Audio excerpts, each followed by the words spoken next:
This hot weather, drinking water is a need, and the city of Hastings is working to make sure they're providing the best possible water to their residents. Local 4's Casey Mintz shows us they're using tech to help with the process.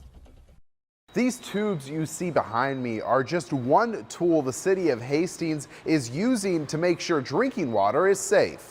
On Wednesday, the city of Hastings closed a well due to high nitrate levels, leaving 17 wells to service the entire city of Hastings' drinking water needs. And those are fed from the city's reverse osmosis filtration system. Groundwater, or raw water, goes through these white tubes and is then pumped back into the water system.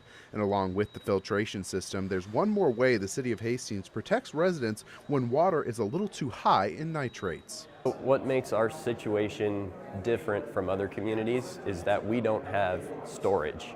The city of Hastings Waterworks, when we pump the water up, it goes into the pipes and to your tap. That makes us unique from a lot of other communities. So when we shut off that well, when we found out it was high in nitrates, we shut off that well. That contamination source is eliminated.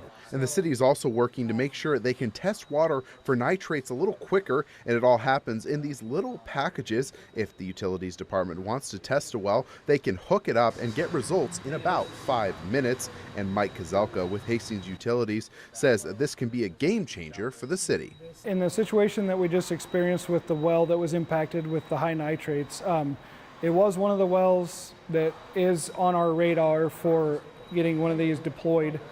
It just beat us to the punch, I guess, to where we're still rolling this technology out. If we had had this out and online at that time, we probably could have caught this before it got to the level it did get. The well with high nitrates could still be used for fire emergencies, but Lubkin says it would have to be a major emergency for them to use that water, and they would have to let the people around the fire emergency know they're using that water. And Hastings Utilities is hoping to have one of those analyzer units at all active wells, then connect them to the central control room to be monitored remotely. Reporting in Hastings, I'm Casey Mintz for Local 4 News.